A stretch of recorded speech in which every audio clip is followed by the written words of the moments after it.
Bonjour, ceci est la vidéo pour les deux S3 pour le cours du mardi 19 mai. Correction des exercices, on commence par le numéro 1, page 443. Donc ici on a un sondage auprès de 900 consommateurs d'une grande marque M qui montre que 774 en sont satisfaits. Donc du coup ici on peut avoir une fréquence. Par ailleurs, une publicité affirme que 90% des consommateurs de M en sont satisfaits, c'est donc une généralité, et donc ça c'est une probabilité. On fait l'hypothèse que la proportion de consommateurs satisfaits de la marque M est donc P égale 0,9. Et on doit d'abord démontrer que les trois conditions d'approximation de Moivre-Laplace sont vérifiées, de déterminer l'intervalle de fluctuation à 95% de la fréquence de consommateurs satisfaits de M sur un échantillon aléatoire de taille 900, et puis après, on vous demande de répondre à une question, c'est-à-dire, pouvez-vous affirmer qu'au seuil de risque de 5%, les résultats du sondage sont en accord avec l'annonce publicitaire. Donc, vérifions que les conditions d'approximation sont vérifiées. Ici, n égale 900. Donc, comme n égale 900, eh bien, c'est bien supérieur à 30. Donc, première condition possible. Ensuite, n fois p, c'est-à-dire 900 per consommateur fois la probabilité de 0,9, ça fait 810, c'est largement supérieur à 5. Donc, deuxième condition vérifiée. Et enfin, n fois a moins p, donc 900 fois 0,1, ça fait 90, et c'est toujours supérieur à 5. Donc ici, les conditions d'approximation sont vérifiées, et sous-entendu dans le texte, l'utilisation du théorème qui dérive de celui de Moivre-Laplace est possible. Donc maintenant, on va déterminer I à 95%. Donc là, vous avez la formule que je vous ai reprise de votre cours. Donc l'intervalle comme borne inférieure P moins 1,96 qui correspond à U 0,05 fois racine carrée de P facteur de 1 moins P sur racine de N. Et puis la borne supérieure sera la même avec un plus. Donc du coup, on va calculer cet intervalle de confiance. Donc 0,9 moins 1,96 fois racine carrée de 0,9 fois 0,1, le tout sur racine carrée de 900. Et puis la borne droite, 0,9 plus 1,96 fois racine carrée de 0,9 fois 0,1 sur racine carrée de 900. Ici, je tiens juste à le dire, j'ai mis 0,1 directement puisque c'est 1 moins P, c'est-à-dire la probabilité de l'échec. Donc, avec une calculatrice, on y reviendra dans quelques secondes, on va donc trouver un intervalle de confiance compris entre 0,8804 et 0,9196. Quelle est la fréquence observée ? La fréquence observée, elle est ici, c'est donc 774 sur 900 consommateurs, soit une fréquence observée de 0,86, qui ici, si on regarde bien et qu'on met ça à 4 chiffres après la virgule, ça fait 8600, n'appartient pas à l'intervalle de confiance. Ça veut donc dire que notre intervalle de confiance, avec la probabilité hypothétique que P soit égal à 0,9, ne permet pas que F soit à 95%, qui est F c'est la réalité, hein, c'est une fréquence observée, ne permet pas que F appartienne à I. Donc ça veut dire qu'au risque de 5%, ou à la confiance de 95%, les résultats du sondage ne sont pas en accord avec la publicité. C'est-à-dire qu'il y a deux possibilités, soit le nombre de consommateurs n'est pas assez grand et on a un intervalle de confiance trop grand, enfin il y a quelque chose qui ne va pas, soit tout simplement, et c'est plus le cas généralement, c'est que l'annonce publicitaire d'avoir 90% de consommateurs satisfaits, en fait est une exagération donc cette probabilité en fait n'est pas fiable. Puisque c'est quelque chose d'annoncé et donc c'est fait pour vendre, etc. Donc on peut ici faire cette étude de cette façon-là. Parlons maintenant un petit peu de la calculatrice. Il y a moyen, avec une Texas ou une Casio, de récupérer cet intervalle de confiance. Donc ici, il faudra aller pour la Texas instrument, il faut aller dans le menu Stats, puis ensuite dans l'onglet Test, aller chercher quelque chose qui s'appelle Z-int 1 proposition.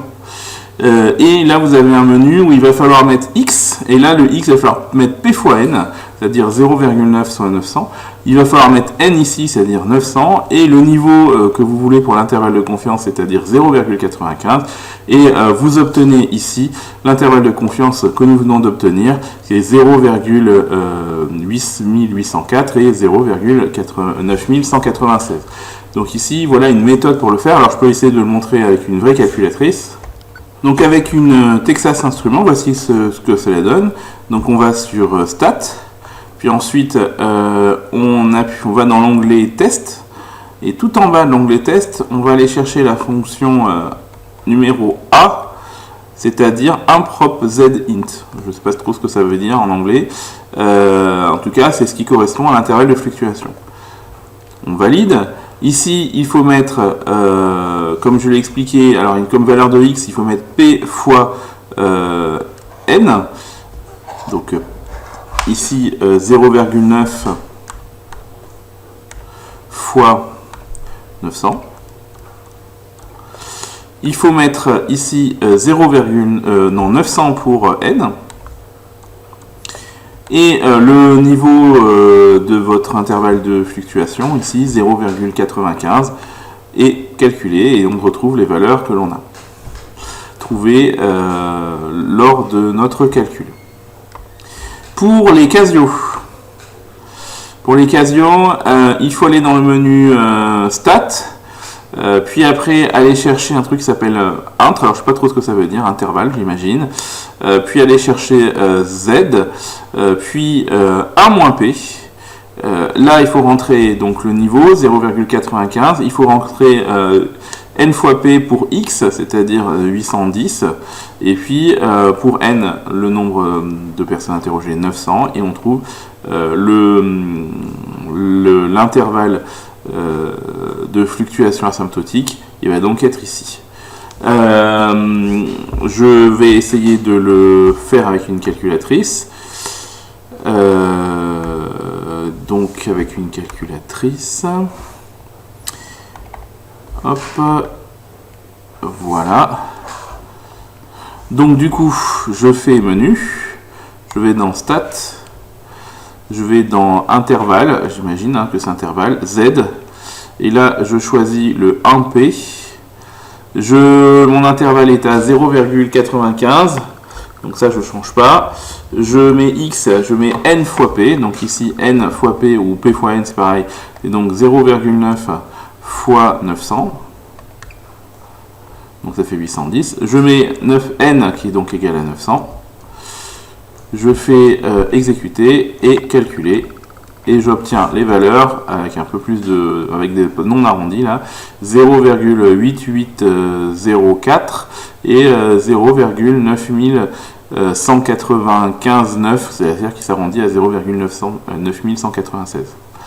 Voilà pour le calcul de l'intervalle de fluctuation à l'aide d'une calculatrice.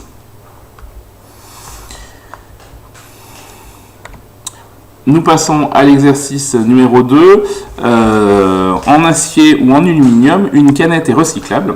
En France, 60% des canettes ont été recyclées en 2009. Donc ça, c'est une probabilité.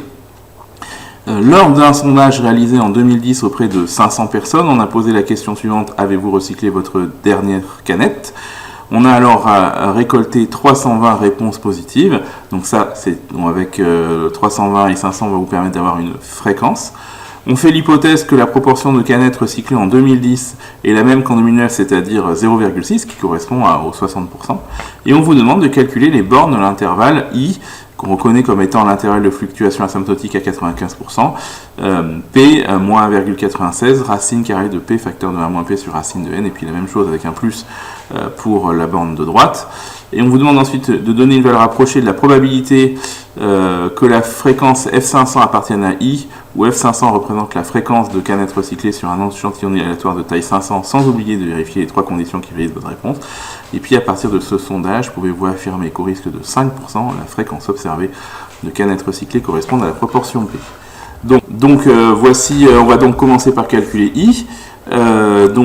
I est égal à racine carrée de 0,6 moins 1,96 fois racine carrée de P c'est-à-dire 0,6 fois 0,4 divisé par la racine carrée de l'effectif, c'est-à-dire racine carrée de 500 personnes interrogées. Et puis même chose ici, 0,6 moins 1,96 fois racine de 0,6 fois 0,4, ici attention de mettre un plus, le tout sur racine de 500. Donc on calcule cet intervalle, les bornes de cet intervalle. Donc ici, on va prendre une calculatrice et on va essayer de trouver les bornes. Donc je le fais à la méthode, on va dire, la plus simple, c'est-à-dire je me contente de calculer. Hop. Donc je vais donc calculer, d'après ce qui a marqué, 0,6 moins 1,96 fois la racine carrée. Alors la racine carrée elle est où? Elle est ici, de 0,6 fois 0,4, 0,4 étant bien sûr égal à 1 moins P, le tout divisé par la racine de 500, c'est le nombre de personnes interrogées. Je valide et je trouve 0,557 en arrondissant au troisième chiffre après la virgule. Je reprends mon calcul là-haut pour éviter de tout retaper et je vais aller mettre un plus à la place du moins, puisque c'est exactement la même formule. C'est l'avantage de l'intervalle de fluctuation, c'est que c'est facile à apprendre. Et on trouve 0,643 quand on arrondit à 10 puissance moins 3. Voilà l'intervalle de ce qui va être l'intervalle de fluctuation. Ça, c'est la première question. La deuxième question, je vais la faire ici parce qu'elle est très courte. Donner une valeur approchée de la probabilité que F500 appartienne à I, où F500 représente la fréquence de canettes recyclées sur un échantillon aléatoire de taille 500, sans oublier de vérifier les trois conditions qui valident votre réponse.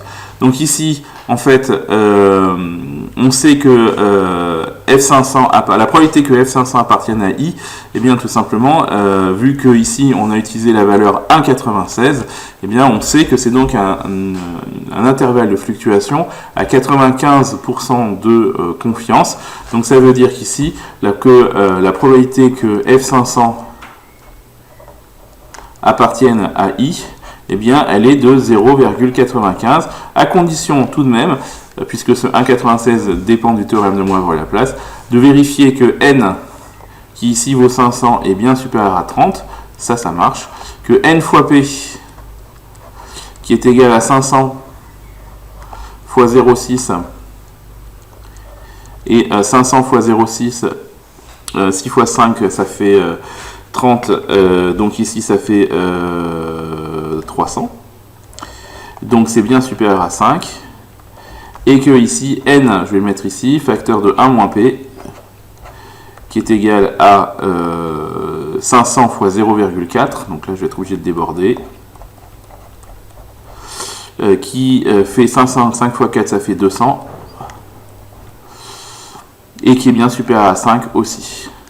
Donc ici, la probabilité que F500 appartienne à I, elle est de 95% à cause de la présence du 1,96 dans la formule qui vous a été donnée pour I. Donc du coup, troisième question, à partir de ce sondage, pouvez-vous affirmer qu'au risque de 5%, la fréquence observée de canettes recyclées correspond à la proportion P? Eh bien ici, il va falloir calculer cette proportion. Je vais virer la question, comme ça je vais faire un peu de place pour cette question ici. Donc troisième question, eh bien on va calculer F500 qu'on a trouvé. Donc F500, on nous donne F qui est égal à 320 réponses sur un total de 500. On prend un coup de calculatrice, 320 réponses possibles sur un total de 500. Ça fait une valeur de 0,64. Et ici, on peut voir que ça appartient à I. Donc ici, cette fréquence correspond bien à la proportion P. Donc ici, on peut dire que F correspond bien à la proportion P. Donc pas de problème, ici tout est cohérent. Nous passons maintenant à la correction de l'exercice numéro 3. Nous avons l'INPES qui a étudié la proportion des fumeurs quotidiens de tabac en France en 2010. Et chez les 15-19 ans, 26% des garçons et 20% des filles sont des fumeurs quotidiens. Et vraiment, si vous faites partie de cette catégorie, réfléchissez-y. C'est important de pouvoir arrêter, même maintenant. C'est peut-être plus facile maintenant que plus tard. Voilà, c'était la minute papa fait chier avec ma cigarette. Mais vraiment, essayez vraiment de faire quelque chose. C'est hyper important pour votre santé. Je ne voudrais pas que vous le regrettiez beaucoup plus tard. Donc sur un échantillon de 1000 Lillois de cette tranche d'âge, dont 450 sont des filles, on a démontré 178 fumeurs quotidiens chez les garçons et 98 fumeurs chez les filles. Donc là on a des fréquences dans un petit endroit, c'est-à-dire qui s'appelle Lille. Et on fait l'hypothèse que dans la ville de Lille, la proportion de fumeurs quotidiens chez les 15-19 ans est de 26% chez les garçons et de 20% pour les filles, comme en France en règle générale. Et on vous demande de répondre aux questions suivantes pour les garçons puis pour les filles. C'est de vérifier les 3 conditions d'application de la règle de la prise de décision, de déterminer pour un tel sondage l'intervalle de fluctuation à 95% de la fréquence de fumeurs quotidiens chez les 15-19 ans et de considérer si au seuil de risque de 5%, est-ce que la fréquence observée des jeunes fumeurs lillois dans cet échantillon est en accord ou pas avec la proportion des jeunes fumeurs quotidiens de la population française. Alors on va commencer par les garçons. Donc pour les garçons, la première chose, c'est de vérifier qu'on peut appliquer le théorème de Moivre-Laplace pour pouvoir utiliser la valeur 1,96 dans l'intervalle de fluctuation. Donc ici, n est égal à, alors combien y a-t-il de garçons? Il y a 450 filles, donc il y a 550 garçons. Et c'est largement supérieur à 30. Ensuite, n fois p, c'est-à-dire 550 garçons, fois, alors la proportion de fumeurs chez les garçons, c'est 0,26, et 550 fois 0,26, je ne sais pas combien ça fait, mais on va chercher tout de suite. Non, c'est pas ça que je voulais faire. 550 fois 0,26, et ça fait 143, c'est largement supérieur à 30. Enfin, n fois a moins p, c'est-à-dire le nombre fois la proportion des gens qui ne sont pas fumeurs. Donc 550 fois 1 moins 0,26, ce qui fait, donc, pourquoi je ne peux pas faire ça? Donc 550 fois, parenthèse, 1 moins 0,26, et donc ça fait 407. Et ça aussi, c'est supérieur à 30.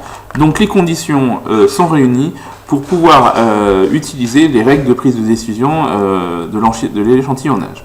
Donc deuxièmement, on va donc calculer maintenant l'intervalle de fluctuation. Donc on rappelle la formule. P moins 1,96 fois racine carrée de P facteur de 1 moins P, le tout sur racine de N. Et là, j'ai pas la place. Ça, c'est vraiment désolant.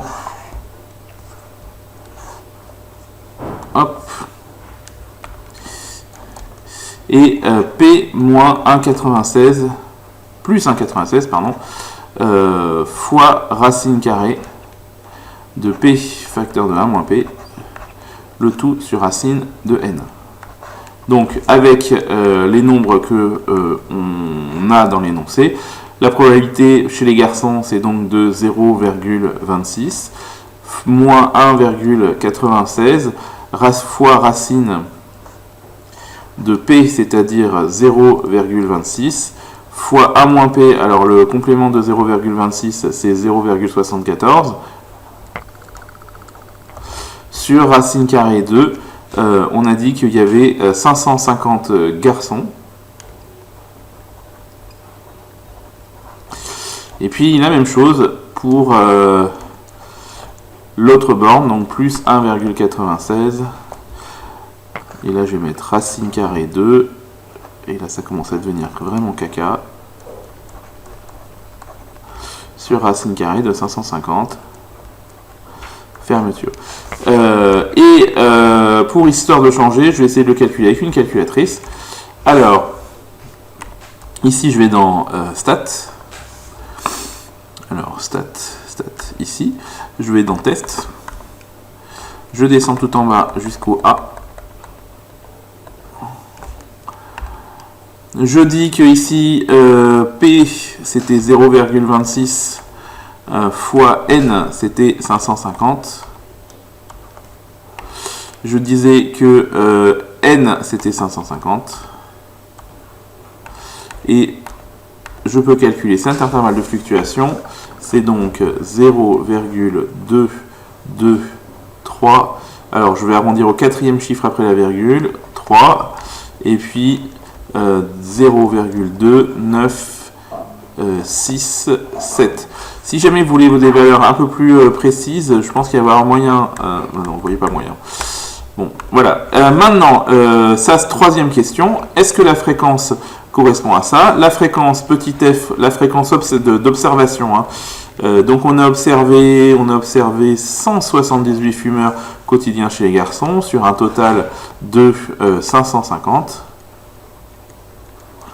Donc ici, je vais le calculer, 178 divisé par 550, on obtient 0,32 environ, je vais essayer de retrouver à plusieurs chiffres, 0,323, 324 si on arrondit à 3 chiffres. Et ici, ce qui est clair, c'est que ça n'appartient pas à I. Donc la conclusion, c'est que l'hypothèse faite que la proportion de fumeurs chez les garçons à Lille est la même que celle de France est donc fausse. Hein. Donc ici, il faut donc dire que cette proportion de 0,26 qui est globalement en France ne permet pas de décrire la population à Lille, ce qui est normal puisque on ne fume pas de la même façon à Lille qu'à Marseille ou qu'à Bordeaux. Il y a sans doute des explications locales qui permettent d'expliquer pourquoi à Lille on fume plus que ailleurs en France. Nous passons maintenant aux filles. Sont-elles plus conformes à la moyenne des Français? Donc ici, premièrement, il faut vérifier les conditions d'application de la règle de précision. Donc ici, N pour les filles, il y a 450 filles. C'est bien supérieur à 30. N fois P. Donc au niveau des filles, on suppose qu'il y a 20% de filles.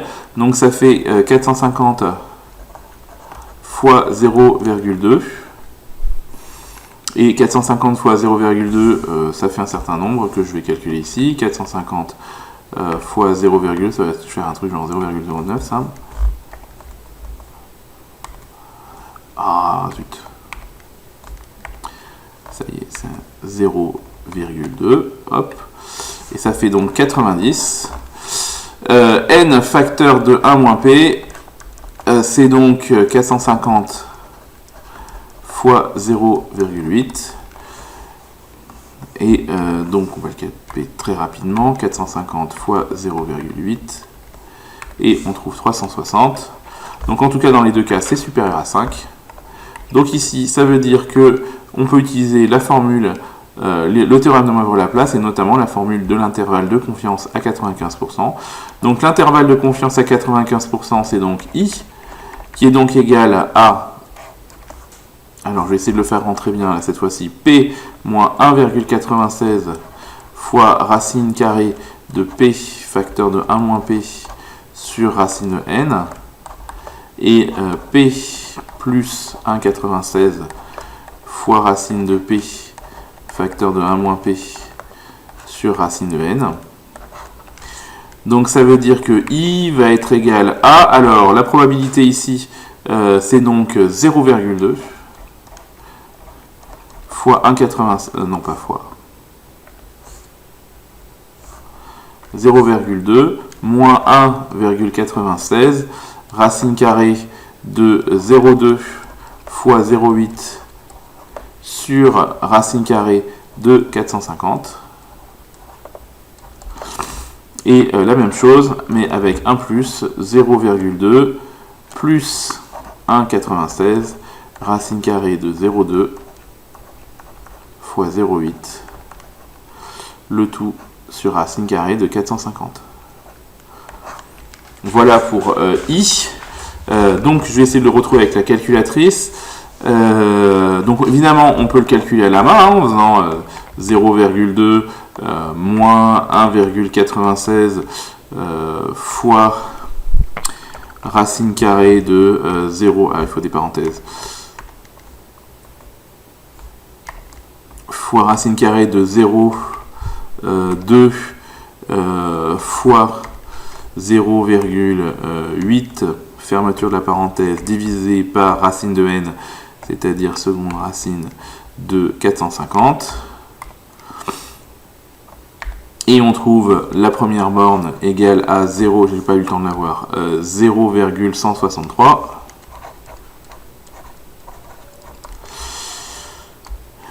Et puis je peux reprendre le même calcul, mais là je peux pas le faire. Si, je peux revenir en arrière. Est-ce que je peux revenir en arrière et mettre un plus à la place? Alors, toc, plus, et j'obtiens 0,23, et j'ai pas vu le dernier chiffre, 7 quand on arrondit comme ceci. Autre façon de le faire, je le montre encore une fois, je vais dans le menu stats, je vais dans intervalle, Z, 1P, intervalle à 0,95, ici je rencontre n fois P, donc j'écris 450 fois 0,2, ici j'écris 450,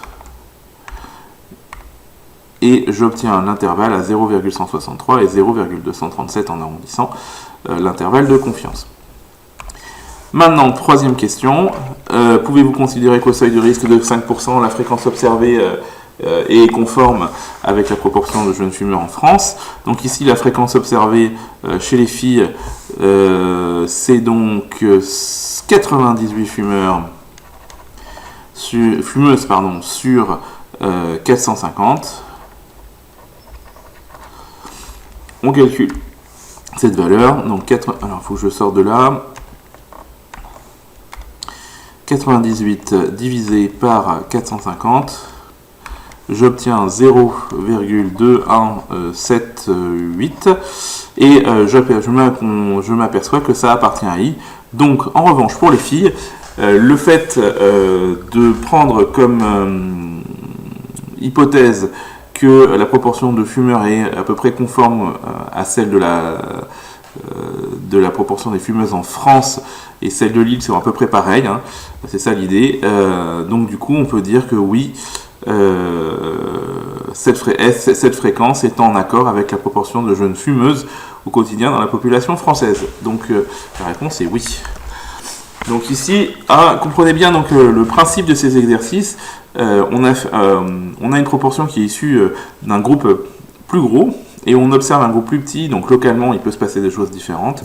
Donc ici à Lille, on regarde la proportion des fumeurs, et on imagine que la proportion des fumeurs est la même en France qu'à Lille, et on s'aperçoit qu'en fait que pour les garçons c'est pas le cas. Il y a sûrement des explications sociologiques très évidentes, mais pas pour moi. Et que pour les filles, en revanche, ces explications sociologiques ne seront pas nécessaires, puisque la proportion des fumeuses filles de Lille est à peu près conforme à celle qu'on attend en France. Voilà, c'est la fin de la correction de ces exercices, on va pouvoir passer à la suite. Deuxième partie de cette leçon, c'est sur l'estimation. Donc ici, on va essayer de se mettre dans la situation qui correspond à ça. C'est-à-dire qu'ici, on observe un phénomène dont on ne connaît absolument pas la proportion, et surtout, on ne fait pas d'hypothèse. Donc là, ce qui est clair, c'est qu'il n'y a pas d'hypothèse sur la probabilité, qu'elle vienne d'un autre groupe, ou qu'on imagine que ça fait ça, ou qu'on affirme que ça fait ça. Non, là, la proportion n'apparaît pas. La seule chose ici qu'on a, c'est qu'on va avoir une fréquence. On va avoir une fréquence qu'on observe sur un échantillon, et donc à partir de cette observation, on va et à partir de cette fréquence, on va essayer d'estimer la proportion de la population tout entière. C'est-à-dire que l'idée, c'est que vous avez un grand groupe dont vous aimeriez connaître la répartition sur un certain caractère, et vous allez prendre un petit échantillon, parce que vous ne pouvez pas tester tout le monde, hein, vous connaissez cette problématique, elle est vraiment essentielle en ce moment. Vous prenez un petit échantillon, et cet échantillon, vous allez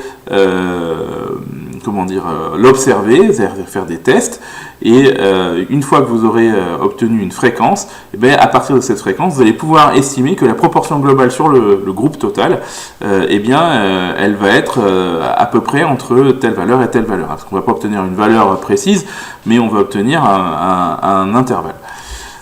Et évidemment, vous avez bien compris que plus l'échantillon est gros, plus la précision qu'on va avoir sur cette proportion va être bonne, mais évidemment ça a un coût. Donc voilà, c'est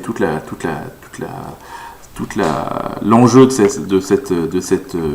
ce genre d'exercice, c'est quelle est la taille de l'échantillon que l'on doit avoir, la taille minimale de l'échantillon que l'on doit avoir, pour avoir une idée à peu près précise de ce qui se passe dans la population tout entière. Pour s'éviter, bien entendu, de tester tout le monde, voire même, si c'est pas possible, par exemple pour le cas d'une population, vous imaginez parfaitement l'idée que j'ai derrière la tête, c'est par exemple, on voudrait savoir le nombre de personnes qui ont attrapé le Covid-19 pendant ces 2 derniers mois, et donc il faudrait prendre un échantillon de personnes, un peu de façon totalement au hasard, et la question c'est déjà combien de personnes il faut prendre pour que l'observation soit à peu près fiable, et puis une fois qu'on a obtenu cet échantillon et qu'on l'a étudié de personnes, on va obtenir une fréquence et du coup essayer d'extrapoler à quelle est la proportion générale de personnes contaminées par le Covid-19. Donc là vraiment on est exactement dans le domaine des maths, en ce moment on le vit au quotidien, c'est un peu dramatique c'est vrai, mais c'est aussi voir que les maths ont une vraie utilité, parce que ça permet premièrement de gagner du temps, parce que c'est pas possible de tester tout le monde, et deuxièmement de gagner de l'argent, parce que ça coûte moins cher de tester un échantillon que de tester tout le monde. Donc ici, on va admettre une propriété. Donc on va dire qu'on a xn qui est une variable aléatoire qui suit une loi binomiale qui s'appelle de paramètres n et p. On va retrouver ici une fréquence d'observation, c'est xn sur n, qui est donc la fréquence associée à xn. Et pour n suffisamment grand, alors c'est toute l'ambivalence, elle est là-dedans, hein, pour n suffisamment grand, p appartient à l'intervalle f indice n moins 1 sur racine de n et f indice n plus 1 sur racine de n avec une probabilité supérieure ou égale à 95%. Donc ici, l'idée, c'est que la probabilité petit p va appartenir à un intervalle qui va être centré autour de la fréquence d'observation, et que le iota qu'on rajoute à droite et à gauche de la fréquence d'observation, il dépend évidemment de l'échantillon, de la taille de l'échantillon, et évidemment plus la taille de l'échantillon sera grande, plus cet intervalle va se réduire en longueur, et donc plus la probabilité qu'on aura, l'idée de la probabilité que l'on aura sera bonne. Attention quand même, ces calculs sont faits avec une probabilité supérieure ou égale à 0,95, ça veut donc dire qu'il y a 5% de chance que votre probabilité elle soit pas dans cet intervalle. Mais quand même 95% de chance, c'est quand même pas si mauvais. Ensuite, on va faire une définition, deuxièmement. Soit f une fréquence observée du caractère étudié sur un échantillon de taille n, on appelle intervalle de confiance de la proportion p au niveau de confiance 0,95, l'intervalle, f moins 1 sur racine de n et f plus 1 sur racine de n. Donc on admet tout ça, on ne pouvait pas la démonstration, mais bien sûr elle dérive encore une fois du théorème de Moivre-Laplace, puisque tous ces calculs-là qu'on fait vont pouvoir être réalisés grâce à ce théorème. Donc quelques remarques que j'ai peut-être déjà faites sans le temps de vouloir. Donc le niveau de confiance 0,95 signifie que dans 95 cas sur 100, on affirme à juste titre que P appartiendra bien à l'intervalle de confiance. Donc ici, il faut être vraiment conscient de cette erreur, hein. Il y a donc 5% de chance que ce ne soit pas vrai. Il n'est pas vrai ensuite d'affirmer que P est égal au centre de l'intervalle de confiance. C'est faux, ça. Hein. P, il est quelque part dans l'intervalle de confiance et à 95% de chance. Il peut être notamment complètement au bord. Hein. Il n'est pas forcément au milieu. Et ensuite, P étant inconnu, il n'est pas possible de vérifier si les conditions énoncées sur N et P en introduction du chapitre sont vérifiées. Cependant, il faudra les vérifier sur la fréquence. C'est-à-dire qu'on fera un peu pareil que comme on faisait, mais on fera N doit être supérieur à 30, N fois F devrait être supérieur à 5, et N fois 1 moins F devrait être supérieur à 5. Donc vous reprenez, hein, la fréquence ici va jouer un peu le rôle de la probabilité au niveau du calcul. Alors voici un exemple, tout simple. On dispose d'une urne contenant un grand nombre de boules blanches et noires. La proportion de boules blanches contenue dans l'urne n'est pas connue, on ne sait pas combien elle est, et on réalise un tirage de 100 boules et on obtient 54 boules blanches. Donc ici, 54 boules blanches, ça veut dire que la fréquence observée d'apparition d'une boule blanche est donc 54 sur 100, c'est-à-dire 0,54. Donc du coup, l'intervalle de confiance de la proportion de boules blanches dans l'urne au niveau de confiance 95%, c'est donc 0,54 moins 1 sur racine de 100 pour la borne gauche, et 0,54 plus 1 sur racine de 100 pour la borne droite. Ce qui fait un intervalle de 0,44. 0,64. Ça veut dire que la proportion parmi ces boules blanches, hein, en gros, il y a au minimum, à 95% de chance, au minimum il y a 44 boules blanches, et au maximum il y a 64 boules blanches. Hein, voilà ce que ça dit. Et encore une fois, c'est à 95% de chance, donc il y a 5% de chance pour que ça soit pas vrai. Voilà. Mais c'est des stats, c'est-à-dire qu'on essaye de faire au mieux, et pas impeccablement. C'est donc l'idée de l'efficacité, la rapidité d'une méthode contre la fiabilité. Et donc ça permet évidemment de gagner de l'argent, parce qu'à 95% de chance, on tombe dedans quand même. Donc voici un exercice, estimer une proportion inconnue par un intervalle de confiance. Voilà, un institut de sondage interroge 1052 personnes entre les deux tours de l'élection présidentielle sur leur intention de vote. 614 personnes déclarent avoir l'intention de voter pour Gérard Monvussa. En supposant que les votes seront conformes aux intentions, le candidat a-t-il raison de croire qu'il sera élu? Alors, premièrement, ici, donc, on ne sait pas quelle va être la proportion P des électeurs de Gérard Monvussa. C'est-à-dire que ce qu'il faut comprendre, c'est qu'il n'y a pas 1052 personnes dans la commune. Dans le pays, il y a 66 millions de personnes, et alors je ne sais pas combien de votants, je crois qu'on est 31 millions de personnes à voter, et donc la proportion P, si on devait vraiment la réaliser en vrai, il faudrait qu'on demande leur avis à 31 millions de votants. Ce qui, bien sûr, prendrait beaucoup de temps, beaucoup d'argent et ne serait pas très utile. Donc on demande juste un échantillon de personnes, c'est-à-dire on demande à 1052 personnes. On expliquera un peu après pourquoi ce 1052. La taille de l'échantillon, donc ici, est donc de 1052 personnes. Et la fréquence observée, eh bien, c'est que 614 personnes sur les 1052 personnes disent qu'elles vont probablement voter pour Gérard Monvussa. Donc ce qui donne 614 divisé par 1052, ça fait une fréquence de 0,583, même avec, on va dire, avec 10-4 près, alors 5000, alors 0,5836, alors avec un 7, 0,5837. Donc voilà, donc ça c'est la fréquence d'observation. Alors a priori, quand on regarde cette fréquence sur ces 1052 personnes, on peut estimer que la balance penche du côté de Gérard Monvussa, puisqu'il y a une fréquence de plus de 0,5 qui va permettre de dire qu'il va être élu. Mais est-ce que la proportion de P, elle est vraiment là-dedans à 95% de chance? C'est là où les statisticiens arrivent. Alors les statisticiens arrivent et ils vont calculer l'intervalle de confiance. Alors premièrement, pour calculer l'intervalle de confiance, il faut d'abord calculer, voir si on peut le faire.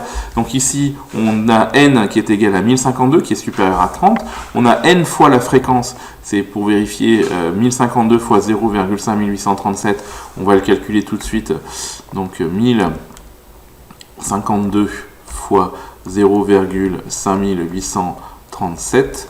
on obtient 614 et des brouettes, donc c'est largement supérieur à 5. On va calculer n facteur de 1 moins p, alors c'est plutôt 1 moins f là, hein, pour être précis.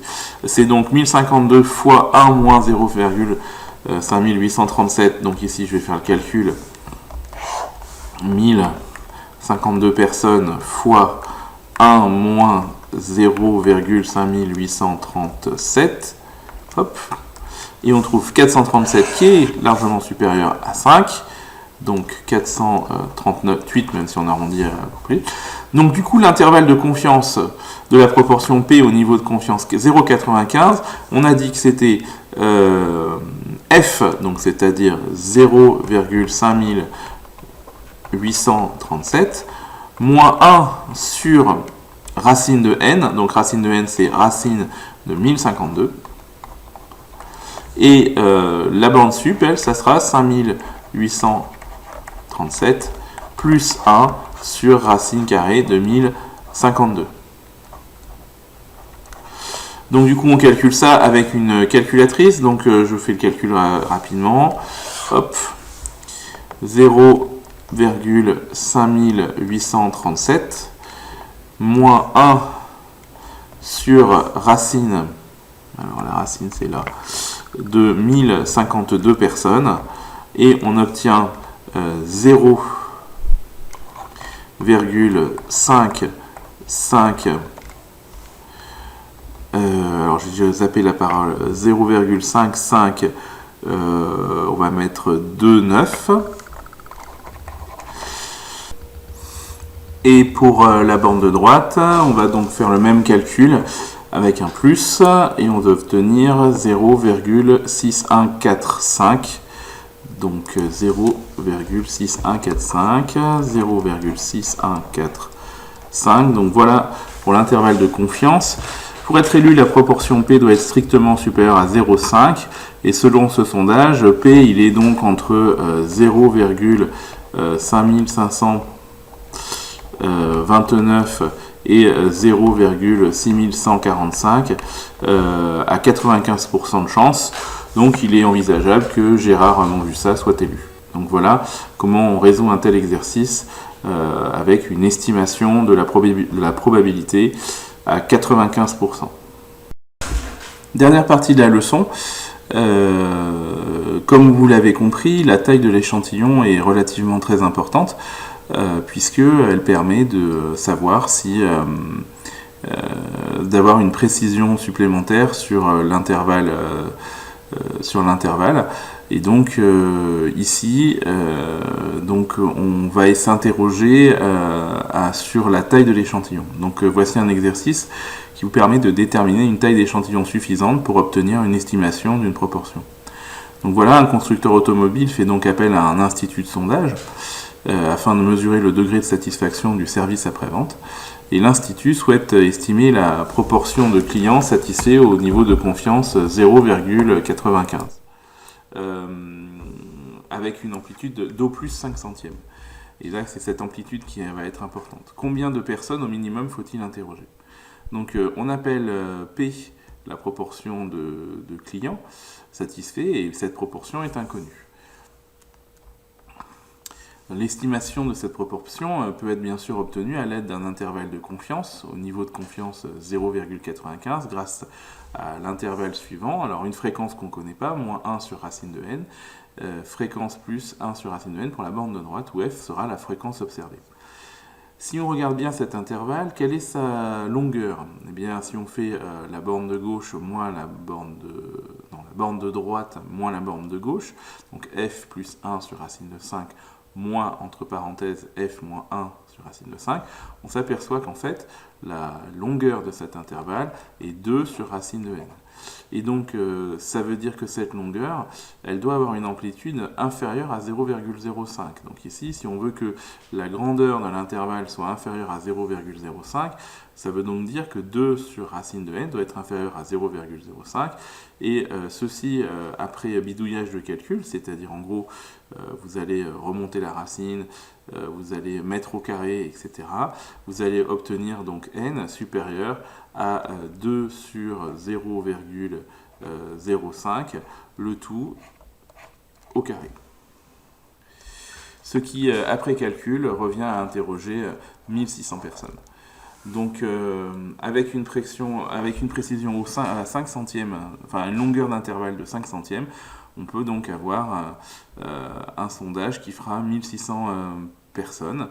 Donc, ici l'idée, c'est d'essayer de calculer l'échantillon, la taille de l'échantillon nécessaire pour avoir une précision donnée.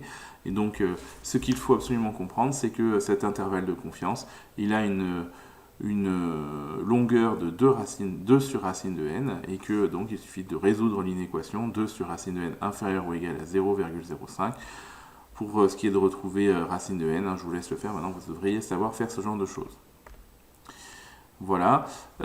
S'il y en a qui ont des problèmes avec faire la différence entre l'intervalle de fluctuation et l'intervalle de confiance, je vous engage vivement à aller voir cette vidéo qui vous permettra de bien comprendre la différence entre les deux. Donc maintenant, vous allez faire des estimations de proportions vous-même. Donc vous vous confronterez à l'exercice numéro 4. Page 445. Donc il s'agit ici de deux candidats, Monsieur Legrand et Monsieur Lepetit, qui se présentent à une élection. Le dernier sondage effectué auprès d'un échantillon aléatoire de 400 personnes donne Monsieur Legrand gagnant à 54%. Donc là c'est une fréquence obtenue avec un échantillon de 400 personnes. Monsieur Lepetit affirme: ce sondage rend ma victoire plausible. Premièrement, vous déterminerez à partir de cette étude la fourchette à 95% de confiance de la proportion de personnes envisageant de voter pour Monsieur Lepetit. Donc là, est-ce que cette fréquence peut être considérée comme une proportion? Et à partir de cette fourchette, du coup, vous commenterez l'affirmation de ce candidat. Donc vous irez me dire s'il a raison ou pas de prétendre que sa victoire est plausible. Il faut bien comprendre que M. Legrand part gagnant ici à 54%, et pourtant M. Lepetit, lui, a l'air de dire que c'est pas joué. Voilà, donc à vous de voir s'il a raison ou tort. Toujours dans la même idée, cinquièmement, on va prendre les abstentionnistes. Donc ici, lors d'un sondage réalisé en 2010 auprès d'un échantillon de 1000 personnes inscrites sur les listes électorales, 525 ont affirmé ne pas vouloir aller voter lors des premiers tours des élections régionales 2010. Vous déterminerez à partir de cette enquête l'intervalle de confiance à 95% de la proportion d'abstention lors de ce premier tour. Vous écrirez les bornes avec 4 décimales. Donc ici, vous avez clairement une fréquence, puisque c'est un échantillon de 1000 personnes qui a été regardé. Et donc, du coup, vous connaîtrez l'intervalle de confiance de P. Et puis après ce premier tour, le ministère de l'Intérieur a annoncé le résultat définitif de l'abstention. Donc là, attention, ce n'est plus une fréquence, mais c'est une probabilité. Le sondage est qualifié de bon si l'intervalle de confiance obtenu à partir de celui-ci contient la valeur qu'il est censé estimer. Alors que pensez-vous? Est-ce qu'il est bon ou est-ce qu'il n'est pas bon? Et puis, troisièmement, un institut a réalisé avant le premier tour des élections un bon sondage. Donc là, on sait qu'il est bon sur un échantillon de 1000 personnes et on vous demande de donner un encadrement du nombre de personnes ayant répondu non à la question. Irez-vous voter aux élections régionales 2010? Donc là, voilà, on sait que le nombre est bon et puis il s'agit d'avoir le nombre de personnes qu'on... Bien. Avant d'attaquer des exercices plus difficiles à partir de la prochaine séance, on va s'attaquer aussi à la taille de l'échantillon. Donc ici, on a une urne qui contient, donc c'est le 7 numéro page 446, on a une urne qui contient des boules rouges et des boules noires. On cherche à estimer la proportion P de boules rouges de l'urne à l'aide de tirage au hasard et avec remise. Et la question, c'est combien de tirages suffit-il d'effectuer pour déterminer un encadrement de P d'amplitude 0,1 au niveau de confiance 95%. Donc là, vous utiliserez ce qu'on a fait sur l'exercice sur la taille de l'échantillon. C'est un exercice relativement facile. Dans le même genre, vous ferez toujours dans la même page, le numéro 8. Par combien faut-il multiplier la taille d'un échantillon pour obtenir un intervalle de confiance d'une proportion à 95% 10 fois plus petit? Alors là, c'est plus un exercice de réflexion sur la taille de l'échantillon et sur le rendement, enfin la taille de l'intervalle de confiance. Donc là, c'est des petits calculs à faire sur la formule elle-même. Vous calculez la longueur, vous essayez de voir comment vous faites pour l'avoir 10 fois plus petit, et puis vous essayez de voir quelle répercussion ça a sur l'échantillon. Un exercice un peu plus classique, pour un sondage portant sur 1000 personnes, on parle parfois de marge d'erreur d'environ plus ou moins 3% au niveau de confiance de 95%. Vous expliquerez cette expression, donc évidemment la marge d'erreur correspond à la longueur de l'intervalle de confiance. Combien de personnes suffit-il de sonder pour obtenir une marge d'erreur de plus ou moins 1% au niveau de confiance de 95%? Donc voilà, même genre d'exercice, c'est pas très compliqué, à vous d'y réfléchir. Voilà, je vous laisse avec ça, bon courage, à demain, travaillez bien.